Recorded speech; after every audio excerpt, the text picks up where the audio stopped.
Votre prochain entretien d'embauche se passera peut-être avec une intelligence artificielle. Anthony Morel, vous avez testé pour nous. Oui, c'est ça, une expérience assez déroutante, mais qui va devenir de plus en plus courante, je pense, dans les mois qui viennent. Passer son entretien d'embauche avec un recruteur virtuel. Enfin, là, en l'occurrence, c'était une recruteuse qui s'appelle Adèle. C'est une start-up qui s'appelle All-in-One, une start-up française qui a mis ça au point, utilisée par plusieurs dizaines d'entreprises jusqu'à présent. Donc, en gros, le principe est simple. Vous remplissez un formulaire comme si vous postuliez pour un poste. Alors là, c'était pour un emploi. Donc là, c'était un emploi de vendeur dans le prêt-à-porter. Donc peut-être chez Kiabi, voilà, je me suis reconverti.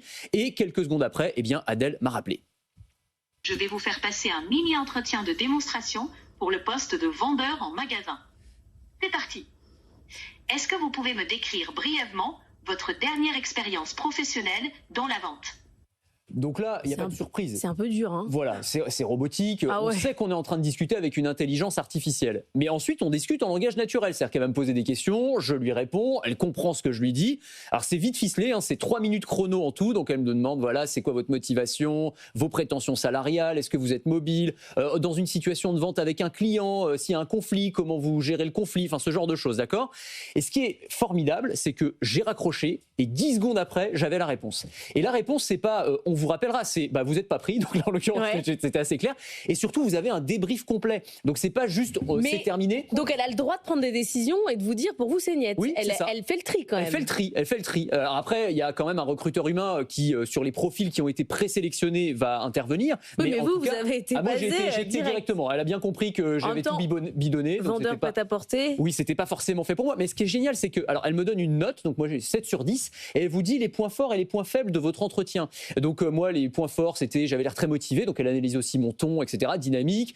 J'avais de l'expérience. Alors j'avais complètement bidonné, que j'avais travaillé aux Galeries Lafayette et tout ça. Donc ça lui a plu. Et après, les points faibles, c'était manque d'initiative parce que sur la partie gestion des conflits, j'avais dit j'irai demander au manager. Non, faut gérer toi-même avec le client. Donc c'était ça lui a pas trop plu. C'est pas mal ça. Ouais, mais c'est ça qui, en fait, je trouve ça vraiment intéressant parce que la plupart des entretiens d'embauche, en fait, on vous rappellera, on vous rappelle pas. On vous rappelle pas surtout. On vous rappelle pas et vous savez pas pourquoi en fait. Là au moins, je sais pourquoi ça n'a pas fonctionné et pour les prochains entretiens d'embauche, j'aurai quand même des armes supplémentaires pour m'améliorer. Et donc après le recruteur, on lui présente que les profils positifs. Quoi. C'est exactement ça. En fait, on va lui présélectionner 2, 3, 4, 5 profils et puis ensuite, il a beaucoup moins de travail. Et c'est ça en fait tout l'avantage. Il est quand même du côté des entreprises. Hein. C'est un gain de temps. La machine peut faire passer des centaines d'entretiens potentiellement en même temps et l'humain n'a plus grand chose à faire. Et c'est pas les seuls à faire ça. Hein. D'ailleurs, il y a d'autres entreprises américaines, australiennes où ça va même encore plus loin. On va vous faire passer un entretien face à un avatar virtuel de recruteur. Donc là, vous avez carrément l'impression que vous êtes en visio de discuter avec le recruteur.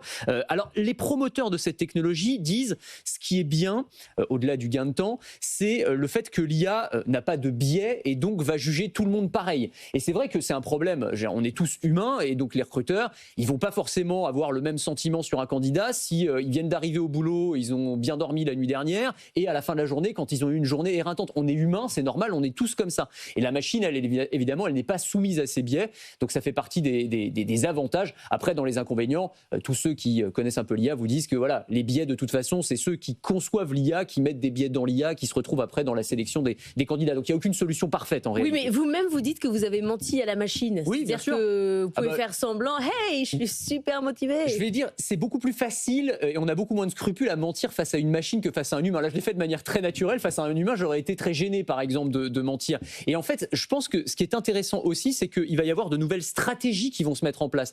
Un entretien d'embauche, c'est toujours un jeu d'informations imparfaites. Le recruteur ne sait pas exactement si ce que je lui dis est vrai. Et puis, moi, je peux raconter un peu n'importe quoi ou essayer d'embellir un peu mon CV, etc. Face à la machine, il y a d'autres stratégies qui vont se mettre en place pour essayer de se faire bien voir par l'algorithme et qu'ensuite vous soyez présélectionné. C'est intéressant de voir cette évolution-là. Et d'ailleurs, il y a aussi la possibilité de tricher carrément en faisant appel à ChatGPT. C'est-à-dire vous lancez la conversation et puis vous avez ChatGPT qui écoute et qui vous donne les bonnes choses. C'est-à-dire que le futur de l'entretien... Donc c'est l'IA qui fait passer un entretien d'embauche à une IA. C'est exactement ça. Le futur, ça va être ça. Je pense que ça va être l'IA qui fait passer un entretien d'embauche à une IA. Alors après, il y aura des trucs de contrôle où on pourra vérifier que vous n'êtes pas en train d'utiliser ChatGPT pendant votre entretien d'embauche. Mais sur la détection de mensonges, elle est quand même pas très forte, quoi. Pour l'instant, je pense qu'il y a encore des marges de progression. Mais ça va s'améliorer là, dans les mois qui viennent. Oui. Ça va très très vite, évidemment. Parce qu'elle vous a quand même mis 7 sur 10. 7 sur 10, c'est pas une mauvaise note. Oui, mais hein. pas été C'est pas si mal. Non, j'ai pas été pris. Non. Il y avait des très bons candidats, excusez-moi. Moi, je trouve que c'est plutôt une bonne nouvelle quand vous n'avez pas pris pour travailler dans le prêt-à-porter. Je trouve ça J'ai des t-shirts sympas quand même. assez logique. Oui, vous en avez 3. Non, 3 non, les Il a toute une collection.